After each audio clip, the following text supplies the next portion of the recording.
What is up, everyone? Welcome back to another edition of the Ranked and Relentless podcast, a show where we talk about your favorite new and retro albums and give you our top 5 songs from those albums. I'm Rob. I'm Austin. Have you guys been playing GTA Online as much as I have? Nope. Because maybe soon. I almost didn't do my homework on this album because I've been grinding on GTA Online because I really want 6 to come out, like yesterday. When is it coming out? A couple months. It's been pushed back like 3 years. Yeah, at this point. it's coming out a few months. I think November. I want to say. Is it going to be $90? Bet it will be. Yeah, I think. I think 80. Okay. Which does if that? It's as big as it is. That I part kind of sucks agree. dick. Like that part does suck dick. It sucks massive loads of big bags of dicks. But you know, for how big it is. Well, speaking of how big it is, like I'm okay with that. You know. Speaking of, like, I'm gonna have to get it on my PC because I've got the fucking 4 terabyte drives in here. There's no way it's gonna be able to fit on my PS5. This fucker's gonna be 300 gigs. Like, there's no way it's not. I think it's only 160 last time I looked. The only 160. Suck my fucking ass, dude. I can't I don't have any Call of Duty games on my PS5 for that fucking reason. Exactly. Yeah, I don't know, man. We'll see what happens. But yeah, I've been playing a lot of GTA, and I was like, oh yeah, dude, we're doing Alkaline Trio today, and it's crazy. Like I love his band a lot. Some of my favorite Alkaline songs are on this album. That's why I put it on the list. Is it my favorite overall Alkaline album? I don't know, because they're one of those bands that, like, it's tough to say what my favorite overall album, because I like pockets of songs on each album. Yeah, it's one of those. Yeah, and I got a lot of bands like that. That's why, like, I haven't really like put much into the bowl because I'm like, yeah, this is a great song, but then there's this album that's got 2 great songs, or this is like half the album's great on this one, or this one, and this one. I'm like, I can't do it. Yeah, I mean, and Alkaline's kind of always been like that for me, where it's like, I don't think they have. I've never heard an Alkaline song that I went, that's not good. I've never had that happen. Even with this album, like it scored well for me. I'm just gonna tell you right from rip, it scored well. Like it very like my dishonorable mention is just like, yeah, it's just not as strong as the rest. It's one of those bands for me. I've never heard a bad song from them personally. Mm-hmm. But with that being said, like I've got a few of their albums in the fucking vinyl box back there, but like I'm listening to some of those songs. Mm-hmm. You know, like I think I've got 3 of their records, 2 or 3 of their records, and it's like this album. There was songs off of this album I'd never heard before, and I'm the one that put it in the fucking bowl. I have not heard a single song on this album. Well, you played Tony Hawk's Underground. You heard one of them. I couldn't even tell you which one it was. That's crazy, man. I feel like it was Armageddon. I don't know. It was Armageddon. It was? Tony Hawk's Okay. Underground. Gotcha. So that was how I became a fan of this band. I mean, Tony Hawk's Underground. I mean, the Tony Hawk games in general was how I found so many bands. I found CKY, probably Rage Against the Machines if I had to guess. But like I heard Armageddon. Fucking Hot Water Music on Underground was another one. Like a lot of bands specifically on Underground I discovered and became fans of. Mm-hmm. And yeah, Armageddon I heard on Underground, and I was like, fuck, I need to know what's going on with this band. And yeah, became a lifelong fan after that.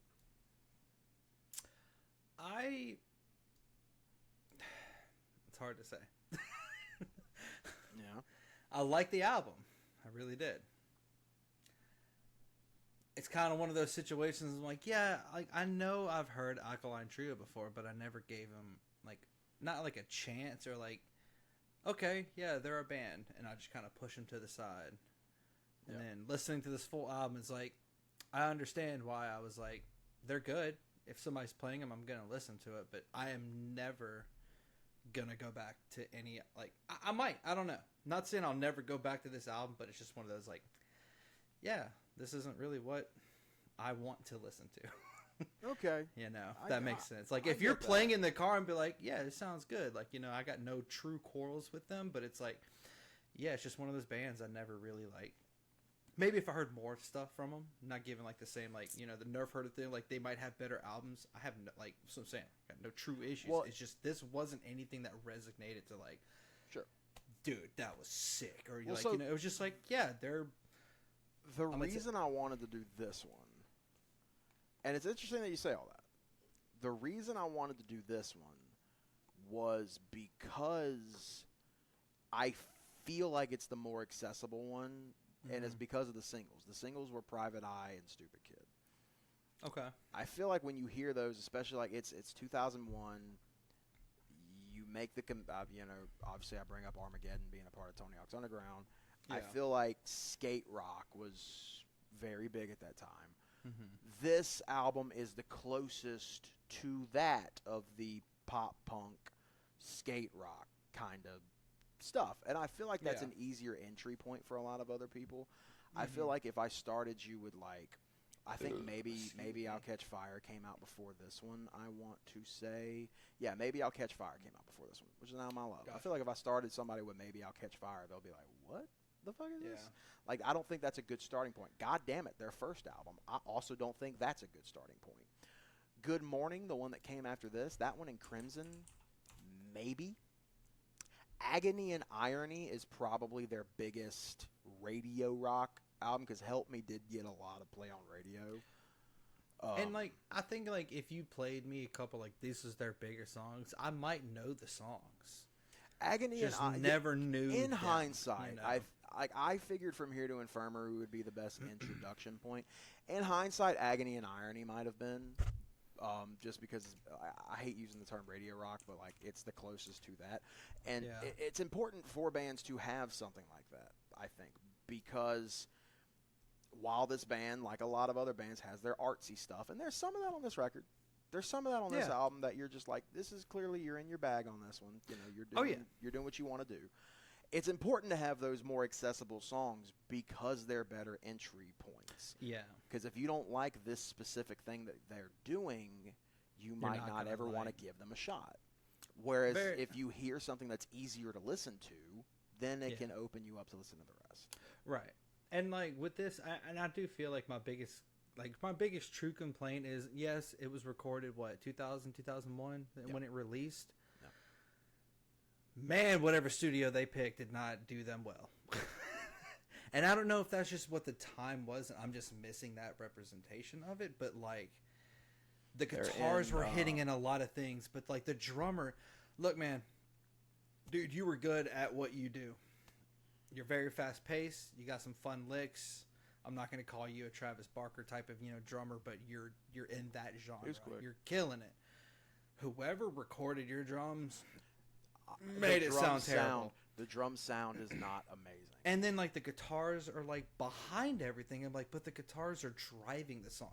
The drummer's in there keeping that tempo, doing his things, but the guitar, the way the strumming, like I feel like that's what the song. But you got the wonderful bass licks. I don't know whoever that bass player, when there's little breaks, he's got that little.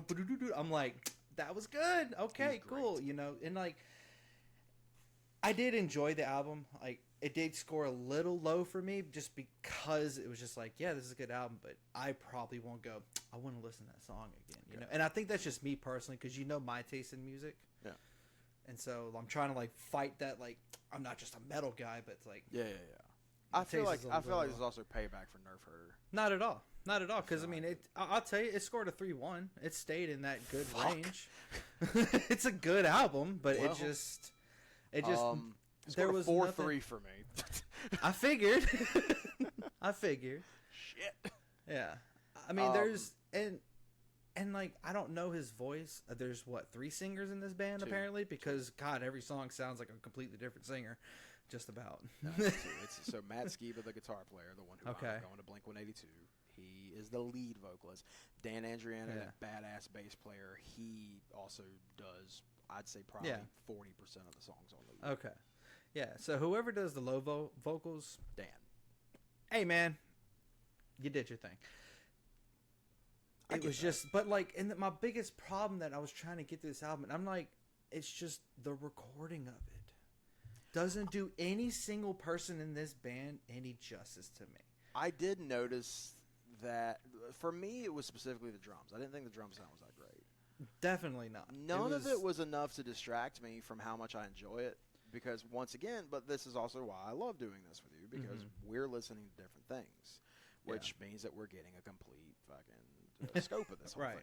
So this was recorded at Pachyderm Studios in Cannon Falls, Minnesota. what a fucking name. Yeah. So these guys are from Illinois. So like, Okay. you know.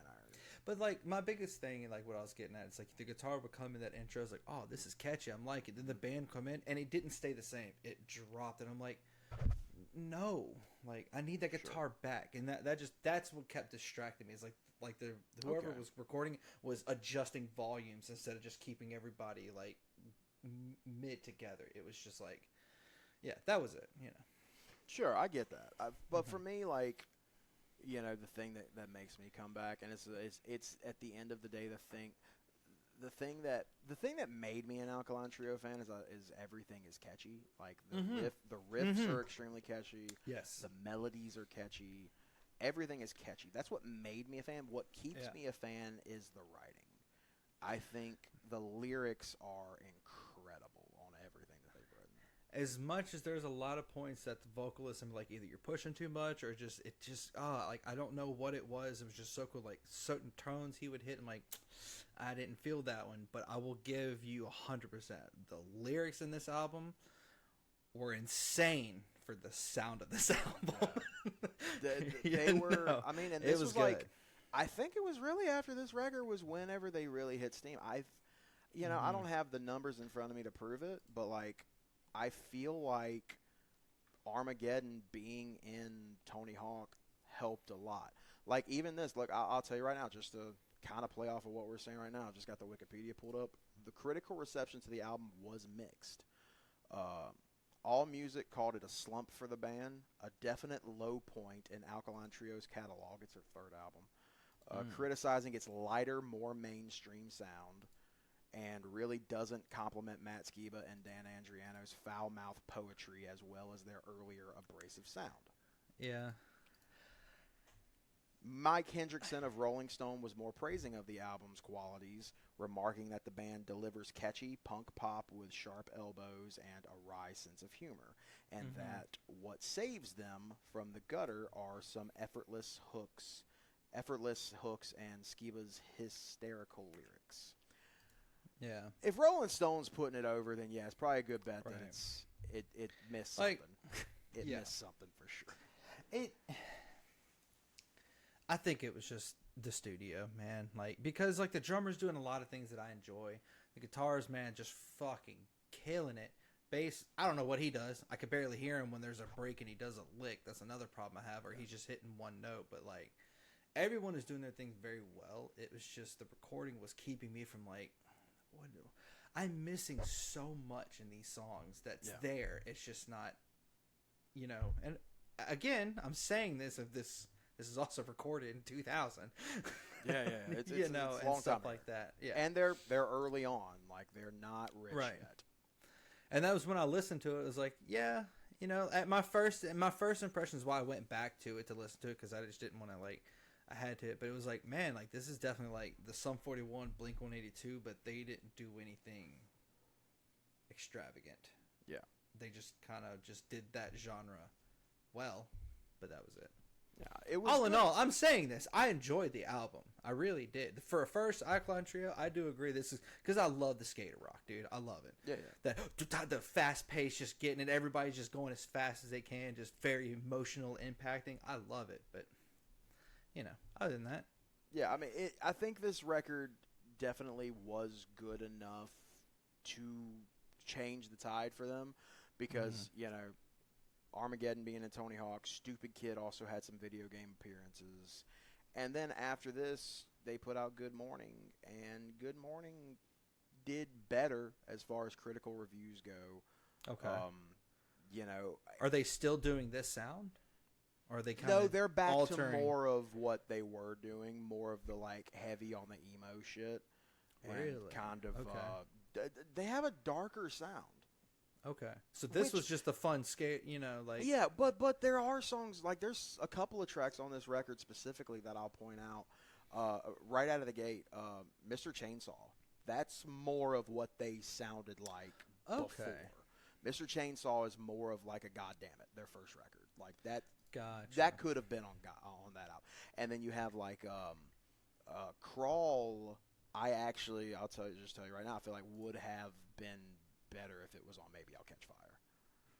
But then, like, as they evolve, they kind of find that, like, they're this, like, I'm trying to find a way to put it.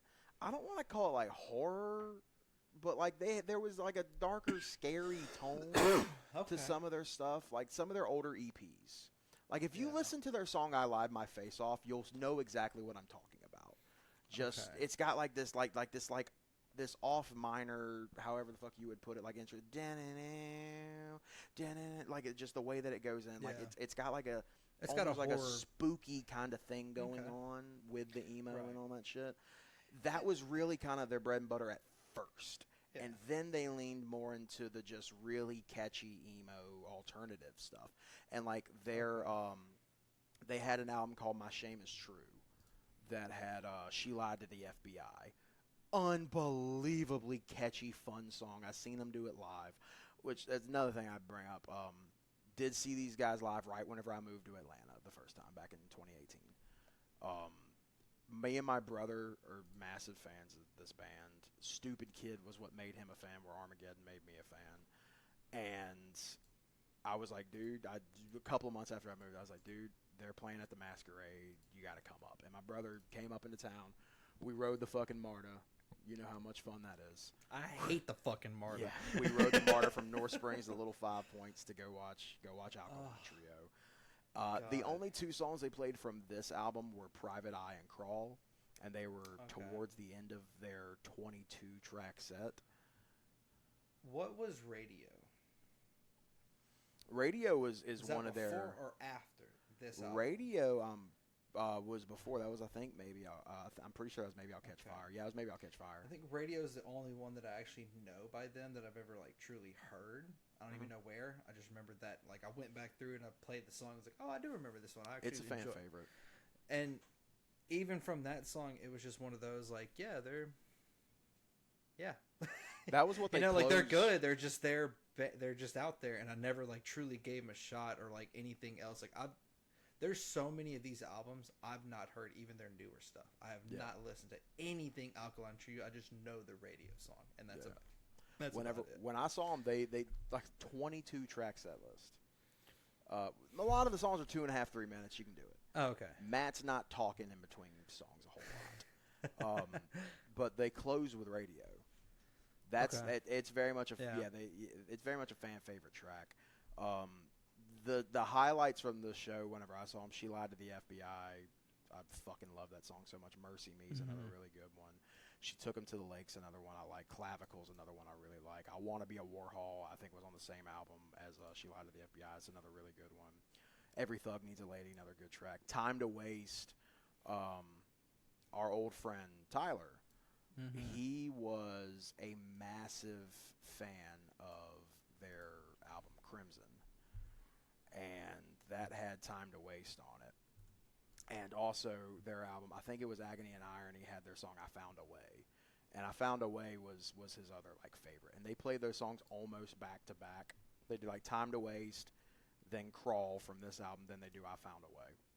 And, like, watching that live, like, and this was, I think it was, like, literally, like, that month, it was, like, the anniversary of, like, 2 years that Tyler had been dead. Yeah. So, like, watching this live was a kind of a moment for me. Because he loved this band, too. That was... Yeah, I got him into him. Gotcha. Whenever Agony and Irony came out, I got him listening to him. And he's like, where the fuck has this been my whole life? Like, I was like, dude, I'm like, listen to me, dog. What are we... Right. I would do that with him with music all the time. He would hit me up and be like, dude, like, what's up with this Zebra Headband? And I'm just been like, why haven't you come to me sooner? What's up? Like, but yeah, Alkaline Trio, he really loved, like, their middle of the catalog stuff, yeah. I need to listen to that stuff and stuff like that, because it's not that I never want to give them a shot. It was just... Well, so the whole they flow so low under my radar. Like, I never really was, hey, check out this new Alkaline Trio. No one in my life has ever done that. Yeah. Well, nobody was doing it for me. Like, Tony Hawk did it for me. Thank you, Tony. That's what did it for me. But like I said, like, I thought this would be the better entry point. In hindsight, maybe Agony and Irony would have been. But with that being said, I still had a good time. I still really enjoy this album. And it's going to be interesting putting this list together because, you know. All right, so you gave this, what, a 3-1? It's 3-1. Yeah. I gave it 4-3. What? I'll lead off with my dishonorable mention. Okay. it scored higher than you scored the whole fucking thing. My dishonorable was a 3.7. I gave it to Crawl. Same. Yeah. So for me, I felt like it was a cut. It feels like cutting room floor lyrics from the rest of all of Dan's songs. If it's a lot of this, like, this album is very interesting in that, like, I feel like a lot of Matt's lyrics are like, "What if I was a private eye?" Like, because like he has the song "Private Eye," and then later there is a song where he's just like, "I'm on the case," and like Matt's doing, but he's changing stuff. Dan's just like, "I want to fucking kill myself." That's all of Dan's songs, and this song just felt like it was just kind of recycled assets from the rest of those. It's not bad, but I just don't think it holds up on the rest of the album. I think if it was on, I think I said this earlier, if it was on Maybe I'll Catch Fire, I might feel different. Maybe I'll Catch Fire, if I'm not mistaken, also is less songs. I think it's only 10 songs, is where this was 12. We don't need 12 in these cases. 12 is a good mix for me. I like a 12.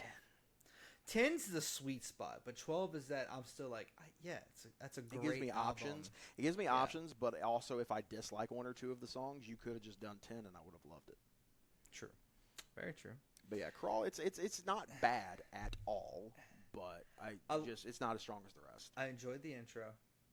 The band, of course, it's doing it. They're here. Yeah. I did not like those vocals. And that's Dan. And there's songs with Dan to where he's pushing, he's, giving us, but when he sings soft, it hurts my feelings. It hurts my feelings, bruh. Like it's like the way he's enunciating the words and his vocals. And yet again, I'm saying this also by prefacing, I don't think he's a bad singer. I think this album did none of them true justice. Because I know radio, and it's like that's just one thing. Dan's like, oh man, that is so, and I'm yet again depressed. Yeah. It's fucking sad as shit, and I don't need that vocals behind that. He's got very interesting vocal style. He does, because he's very different from Matt. Like they are very different. I like Dan's vocals, but I will say, I'll tell you straight up, one Dan song made my list on this record. One Dan song made my list on this record. I think it's mostly one of his Matt. made. Yeah, it's mostly Matt for me on this one. But like I said, like I Lied My Face Off. I think Dan kills it on that one. Like there's songs like I like it better whenever they're kind of swapping stuff. They have a song. They have a B-side called it's called like Jacked on Green Beans or something like that. And they kind of like do like dueling vocals in the chorus, and I like shit like that. I think they kill. Yeah, the way that we'll get into it later because like I have a lot to say about the vocals, but yeah, like Dan's leads on this record aren't his strongest. I will give you that. And that's how it feels, but it's like it's not like he's not out of key. He's not out of like he's on like he's doing everything he should. It's just you just can't tell if he knows how to sing sometimes. Exactly. He's like, are you just figuring this out or what? Like, you didn't take a class or nothing, did you? Yeah. Who's going first? It is Yusa. All right. My number 5 is Trucks and Trains. Trucks and Trains.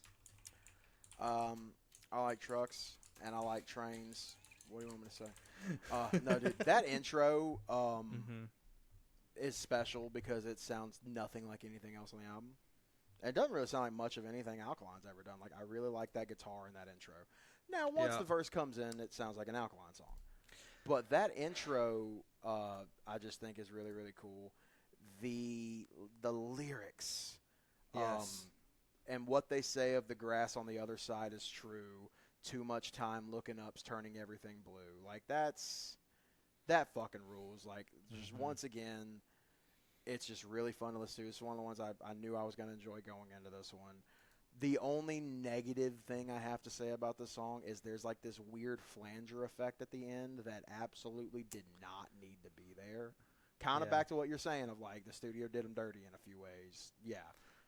The ending did not need whatever the fuck that effect was. Right. And since the drummer is so fucking loud the whole time, There's one thing that he does, and it's like I can't tell if it's random or if he's doing it on purpose in certain parts where he's literally he's hitting the kick drum and the snare like I'm talking a millisecond after the other. Now maybe the studio didn't keep him in time, or he didn't use a metronome, or that's just what he decided to do for that song. Annoyed the shit out of me. Absolutely just annoyed the shit out. Like, it was one of those things that once it started happening, I could not listen to this song because the drummer's so loud. But I will 100% agree. Intro, the guitars, the vocals, solid. Like, I will say this for you, if it helps. Mm-hmm. This is the only album that drummer is on. I need to listen to more. So there's a lot that I have on this motherfucker. Thing about Alkaline is they've had a fuckload of drummers. Okay. They've had 4. So Glenn Porter was their original drummer from 96 to 2000. This guy Mike Falumley just did this album. Then Derek Grant came in after him, and I love Derek. He was with the band for a long time. He was with them from 2001 to 2023. Okay. He was fantastic up until recently. Adam Willard, who also I believe plays with Angels and Airwaves, was playing with them for the last few years, but they got a new drummer this year. Okay. And I think Travis Barker did their new album with them. Yeah. Of course he did. Right. I mean, this drummer, for what it's worth, dude, he doesn't make it past this album. Thank God. I don't even think I've seen them play live with him, if I'm being completely honest with you, because I just don't even remember know. Derek Grant. There's one part of this whole album that just I don't even know what song it is. He's going. Okay? He's doing the same beat he does in every fucking verse and song that's on this album. Then he goes for a long roll. The band's building up. And he goes back and does the exact same fucking beat he was doing. You're building me up to go what I've been listening to annoyingly for the past minute. Dude, I'm sorry. Fuck that guy. Did he do good? Yeah, it wasn't that bad. But there's certain things I'm like, you cannot do that. And you're like, yeah, he wasn't the band anymore. Like, yeah, they probably had people bitch about this shit that I'm bitching about. We'll get Skeeb on the phone. He probably agrees with you, dog. Yeah. Like, I get you. I understand. Anyways. I understand it. Yeah. I only remember, and maybe that's why I now that I'm thinking about it, I've never really thought about it, because even whenever I see them play these songs live, I don't think I've ever seen them play with this guy. I only ever remember Derek. Because he was so tenured with the fucking band for 20 years. He would do these good, like sick ass rolls into like you'd hear his ride to crash to hi-hat back, and like he would do these sick things, but like the way the recording was, there's breaks in the song because the hi-hat wasn't getting its sound right. So like he would hit the hi-hat and it would sound like nothing happened. Yeah. And it's like my number 2 I think he killed. My number 2 I think he killed. Yeah. But the rest of it I get you. What do you we can bitch about him all day. Armageddon's number 5. Armageddon is number 5. Okay, let the light in before we say goodbye. Did not know that it was on Underground. I will preference I didn't really play that much of Underground to remember. You're a Tony Hawk's 4 guy. Yes. Yeah. And like 1 back on the N64. But out of all of them, I will tell you now, at 5 and up, I really like these songs. Armageddon, which kind of making sense why I did like it as much as I did, even though like there's 3 other songs that sound exactly like Armageddon. And it's mostly the drummer just doing the exact same thing over and over.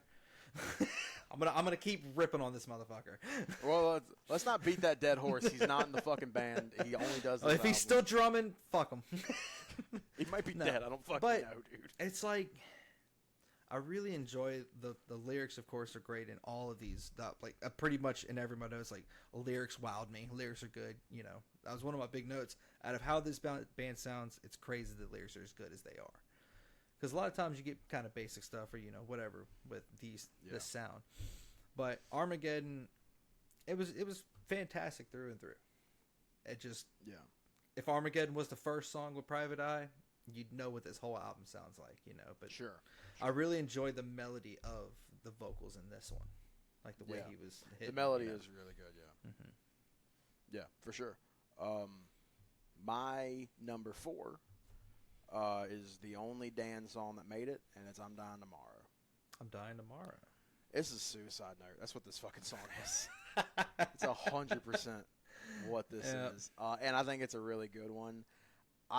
It's once again like I think it's a lot of it's carbon copy. The drums just. Dude, he's so good at it, man. You know, it's just that. It's literally just that.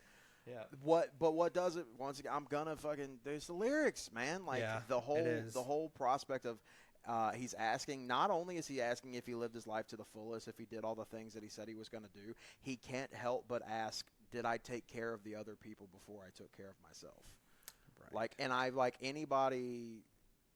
I think anybody who's ever gone through something like that and has maybe written one or two of those notes in their time has had those thoughts. And, you know, that question of was I there for everybody else is kind of what makes people hang on at the end a lot of times. And I think, like, a lot of people wouldn't read that deep into these lyrics. I 100% am. And, yeah, I don't think instrumentally it's far from the best on the album. But I think lyrically, like, it's a personal one. It just really hits me. And I don't even think it's I don't think it's an amazing vocal performance from him. I think the writing is amazing. Yeah, I think the writing is incredible. I mean, for the rest of the album, it's one of the better ones. Yeah. You know. Okay. So, yeah. What did I have? Let me see. That's what I asked. That's what I'm looking at. I'm sorry. I gotta fucking find it. Bloodied Up, sir. Bloodied Up. Bloodied Up. Okay. Sounds just like Armageddon. Except, and this is why I blame the studio. I don't blame Alkaline Trio for any things that I've bitched about truly. The guitar is fuller. It's louder. It's greater. Yeah. The vocals are behind everything. And because when I got to Bloodied Up, that was why I wanted to do a redo, because I actually wanted to... I don't really pay attention to lyrics much. I like the way the vocal sounds, and I like his presence, and then his melodies. I went back, and I was like, Bloodied Up, I'm like, I need to know what he's singing. Went back and listened to it, I'm like, God damn. This is not what I thought this band was. So when I went back and listened to it, I actually paid attention to lyrics, and yeah, fucking, yet again, the lyrics are phenomenal. But the band in this one felt fuller, and it felt just like, this is what we should be, you know, this is what it should be throughout the whole album. Yeah. But I really like Bloodied Up. I feel that. You know. I like Bloodied Up because it's the Private Eye. We're back to him. He's on case.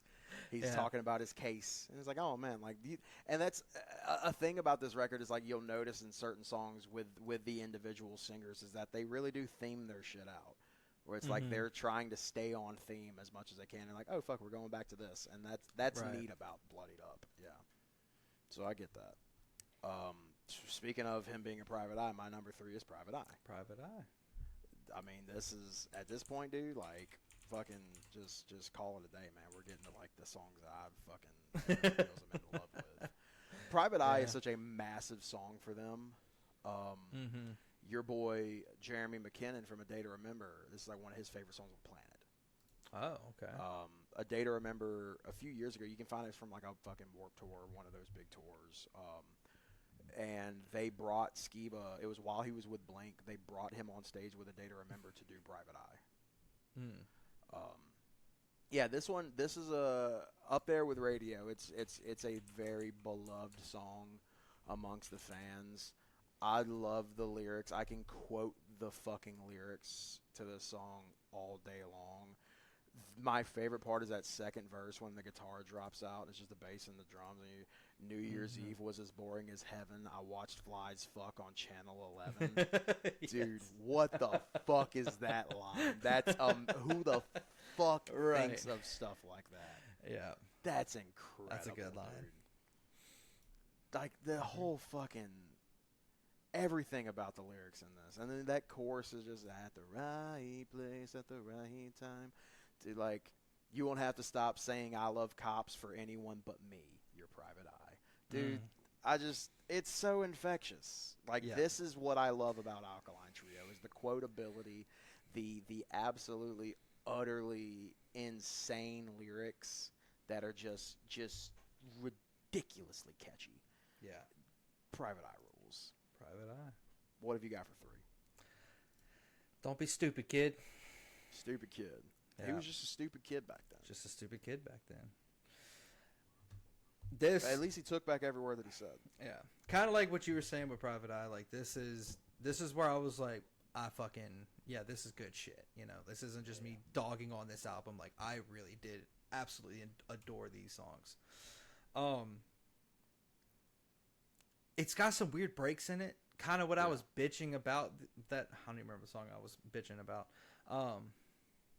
On Crawl. But like when you get those little breaks in the band, the bass just does this wonderful lick. I don't know where the fuck it comes from, but it works. Dan's a great like he's a phenomenal bass player. And it was just it had the guitar tone that they've used for these 3 songs that I'm about to post up are just I don't know what happened. They're recorded great. Everything sounds good. Yeah. They dialed in on these songs for me, like for what I'm trying to listen to. But no, I love the guitars and Stupid Kid. Yeah. Well, it's good because it's my number 2. Love that. Like I said, this is my little brother's favorite song. They didn't play it live whenever he came to see it. Damn. I was like, damn, that sucks, dude. But Stupid Kid, it was a perfect choice for a single. Had a cool music video. Music videos, fucking kid at school and everything, just being a dick. Like it, fucking ruled, dude. Like hell yeah. It's I really really enjoy this song. I think whenever I thought of the term entry point of like this is where you would start with this band, this is the song that I had in mind. Yeah. Because I think this is an easy song to love. It's 2.5 minutes. It's quick. That fucking guitar riff, yes, and I love the he get that like the staccato nature of the riff whenever he does it in the bridge. Like, I love it, dude. Little change ups in it, but for the most part, it's kind of just the same thing throughout. Right. But it's unbelievably fucking catchy. I was just a stupid kid back then, and I take back every word that I said. Well, like with that chorus, like not the chorus, with the verse, like you got that fast-paced intro, you're going into it, and then I'm like, oh shit, and then you got, Matt is just belting in the background. I'm like, dude, fuck, like it's this is the song that I do think the drummer killed. Yes, I think he did very fucking good on this one. I will agree with that. Dude, that opening line. The things that used to make you smile, one of them was me for just a little while. Dude, that's so good. Fuck, dude. Matt and Dan are both great lyric writers. Dan's bass, of course, is amazing. And this is like, so we did that Damn Things record that you loved. Yeah. Mm-hmm. The record that came out after that's got this motherfucker on bass. So think about that. Think about that for a fucking second. Yeah, dude. Like, we're in good shit territory right here. What do you got for 2? Dude, you know it. It's Private Eye. And Private Eye, man. Private Eye fucking exactly what you said, dude. Exactly how you worded it. It's such a good... Because, like, when I heard Private Eye, I'm like, okay, all right, cool. And then you get them in the chainsaw. I'm like, yeah, take lots with alcohol. Okay, Stupid Kid. Another Here We Go. Innocent. The fuck is this? And then it just steamrolls into... Did we forget how to record? Did somebody just not have time to EQ it? And but the first 4 songs fucking kill it. Hey, you remember whenever we recorded that EP and I spent so much money and they're like, hey, we need to fix some things. And well, I've only got this much money. And then it just was, some songs weren't perfect. Maybe that's what it was. It could have. That could have. Maybe they're like, hey, we're running out of money. It is 2001. Because, I mean, you go and listen to Second Prize in a beauty contest, you can definitely fucking tell which ones we were having some problems with, boy. Right. But Private Eye, all throughout, great song. Just nothing I can truly say it's so good. Negative about it. Just, it's good. Dude, there's nothing left to drink except some old rotten milk someone left in the sink. What the fuck, dude? How do you write like that? How are you so good at this? Yeah. There's no ring on the phone anymore. There's no reason to call, I'm passed out on the floor. Smoke myself stupid and drank my insides raisin dry. Dude, all day. Fucking unbelievably catchy. Speaking of unbelievably catchy, number 1 is Armageddon. Oh, nice. Okay. Dude, it's Armageddon, dude. Like, I literally, this is my notes. You want to hear my notes? This is my notes. This is the GOAT. Don't at me. I was thinking about this the other day about how, like, you know, a lot of these bands that we've been talking about lately will talk about, oh yeah, this song was the one that made me a fan. This was the first thing that I heard. And a lot of times that's the song that goes number one whenever we talk about those albums. And I've been thinking about that of, like, is it just like is it a comfort food thing? Is it a loyalty thing? Why is it? And I just think it's no. Like, the song has to be that good if it's going to get your attention like that. If one single song is going to make you go, I want to hear what the fuck else these guys got, it's got to be a really good fucking song. And that's how I feel about Armageddon. Like, it just got me, dude. Like, playing on Tony Hawk's Underground, I'm playing Underground. And I'm doing some of these missions where, like, if I'm doing the skate comps, if I'm doing the skate comp missions, I'm pulling up one of 3 songs, depending on whatever vibe I'm going for. It's either Mississippi King from whoever the fuck that band was, Remedy from Hot Water Music, or I'm pulling up Armageddon. Okay. Like, it's one of those 3 songs. If I, like, damn, I got to nail this vert comp, I'm pulling up one of those songs. And it would vibe, dude. I'd go pull up the menu of, it's like fucking 200 songs in that game or whatever. Fuck, I'm scrolling forever trying to find it. Yeah. But, like, I love this song so goddamn much. I love the not dueling vocals, but I love back and forth. Dan's backups in the chorus really, really complements Matt's leads, where in this one, because Dan's usually got the quieter vocals. In this one, it's Matt with the quieter vocals. And Dan's kind of pushing behind him. And then you get to that last chorus, and it's just Matt, and he's belting it as hard. Armageddon. But that chorus, let the light in before we say goodbye, give us something to believe in. Like, that's just, it's so fucking well written, dude. Like everything. I've said that so many times. I love this fucking song. I am so goddamn interested to see what you have for number 1. What do you think it could be? What do I think it could be? Yeah. Personally, out of everything that's there, maybe You're Dead or Steamer Trunk. Yep. Which one? One of those. Steamer Trunk? No. It's You're Dead? It's You're Dead. You're Dead. Okay, dude, You're Dead. I'll tell you right now, that was my number 6. Yeah. It should be. There, dude. It should be. Out of all the songs, like, it's not fast, but, like, just this was the first one that I actually, like, I somehow end up paying attention to the lyrics more. Fell in love with them. I'll bet. Yet again, here's Dan. The fucking bass line. It works so fucking well. The tone of everybody is wonderful. And I really did. I absolutely love Matt's voice in that chorus when he's doing it. And I have nothing but your heartbeat in my head. I love that tone of him. That was so well done. This is anybody who's ever been mad at God for taking a friend. This one's gonna fuck you up. Right. One of the lines I wrote down for this one is, why don't they just admit they're scared because it's already showing? That's so good, dude. That's so fucking good. Dude, this like I said, man, like this one, Trucks and Trains just barely beat it, and it's because of the instruments. But, like, this one is so good. The line it's 4 lines, but the part that, like, really, like, I was in the truck, go, what? Back up. It was the it's a matter of time that we all go away to a better place, I'm told. It all sounds well and fine, but without you, I feel nothing but cold. I'm like, can we back that up? What are we talking about here? And then I was like, this is the one. This is the one. I was like, yeah, out of this whole album, I fucking absolutely love this song. Yeah, dude, that one's really fucking good. The vibe of everything, just it was, So, not with that this far being off. said, no, it's not that far off, dude. I mean, we had 2 differences, and I think that they're solid enough differences. Yeah. I think we liked enough of the ones that were different from us. We also agreed on the dishonorable. So, like, even though, like, not bad. I'm up here and you're here, we're still, like, liking the same shit for the most part. If this is, like, if if I try and listen to like a couple of, like I might try the Irony and Agony album, and then I guarantee, because like literally, I'm gonna say it again, the studio fucked them over.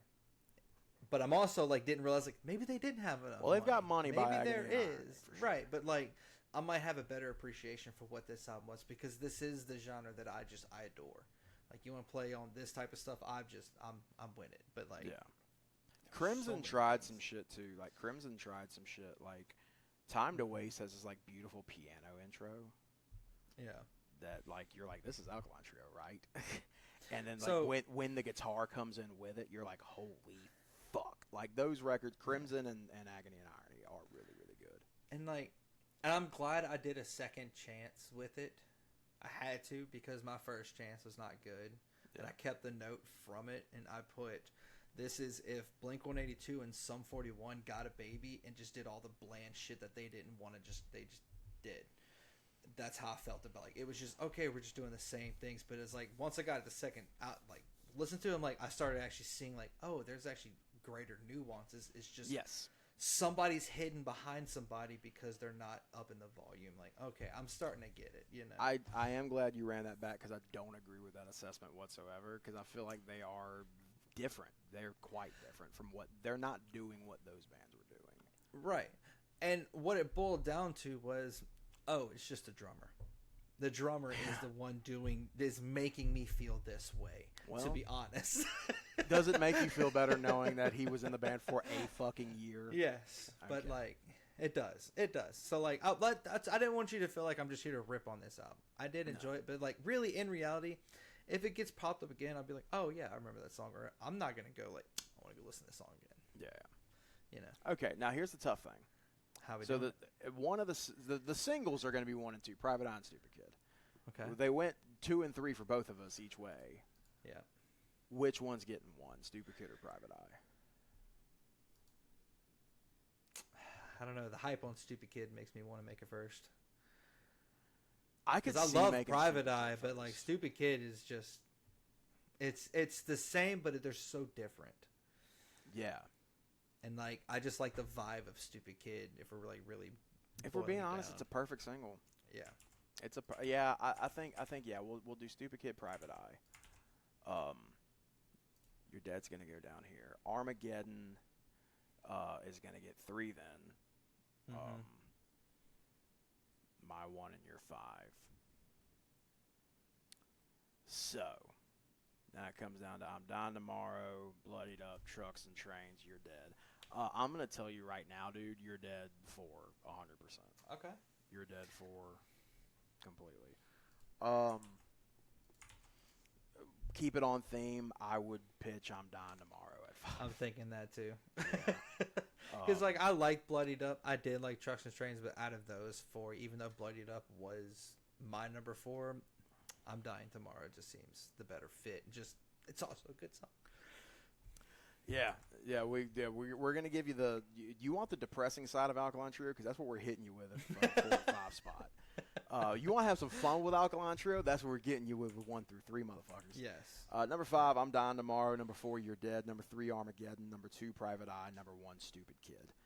I can fuck with this list. I can fuck with this list for sure. I'm glad we did this. I'm glad that we finally got some Alkaline. That's cool. You know, I don't know if I regret making this the first one.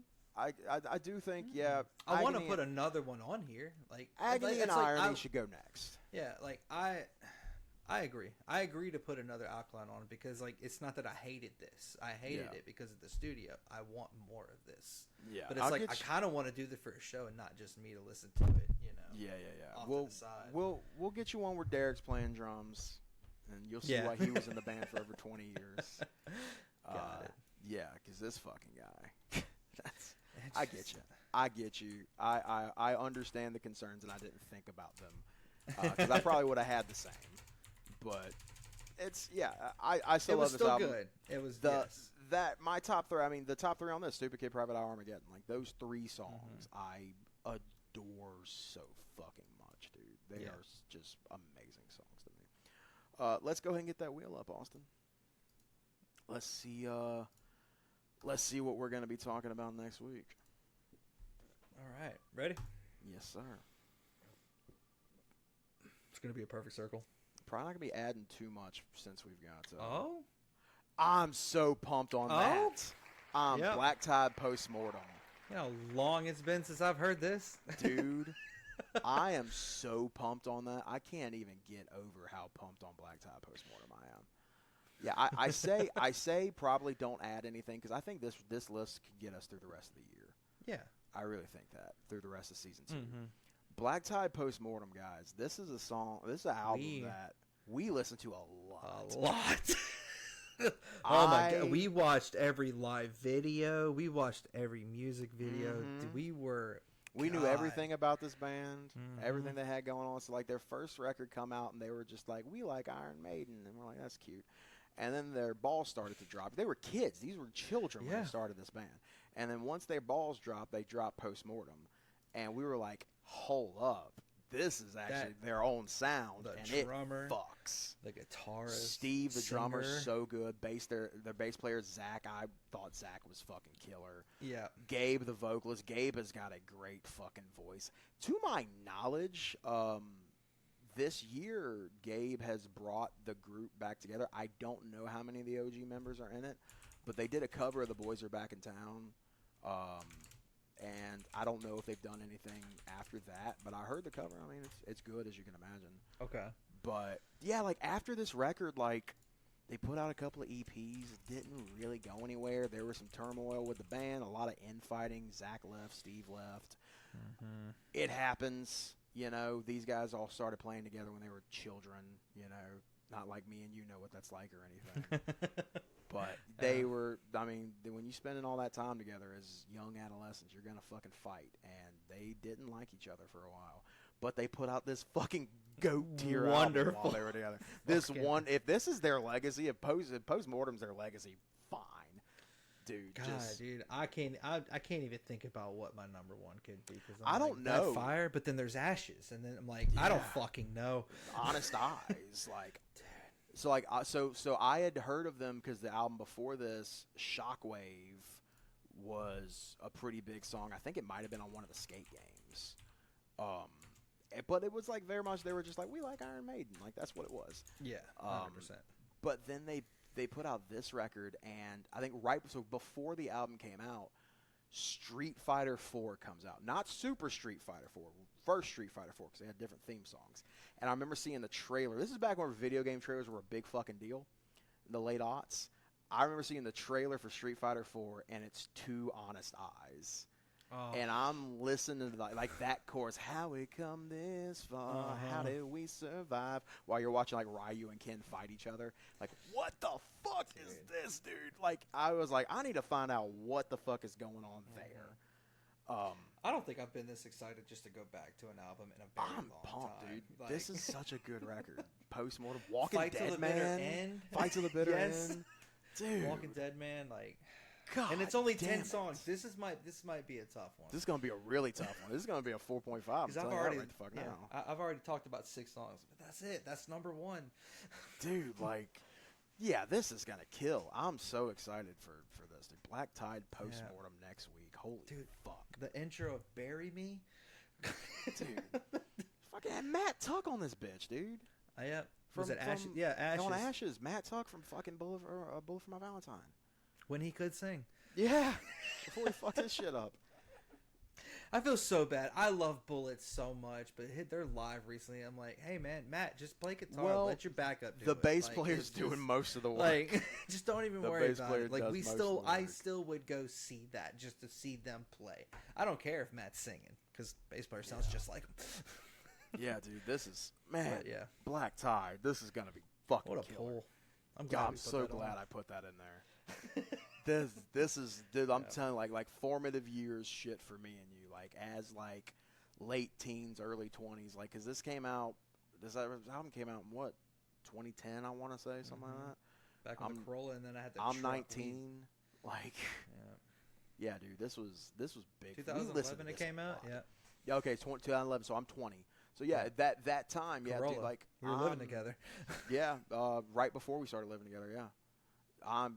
We're around each other all the time. We're listening to this record all the fucking time. we're gonna have a lot to go over for this one. Yeah. This is gonna be that's good. I'm calling it right now. That's gonna be a gonna great be a good fucking one. episode. Yeah. I think the list could either be exactly the same or completely different, and it's gonna be okay either way. Yeah. It's gonna be okay. But like, yeah, the top 5 is all 10 song guys. Go for it. It could be. It very fucking well could be. I don't know, but yeah, Let's do tune it. in next week. Black Tide, Postmortem. Fuck, that's gonna be a good one. Until then, I'm Yeah. Rob. I'm Austin. Thanks for hanging out. Mm-hmm.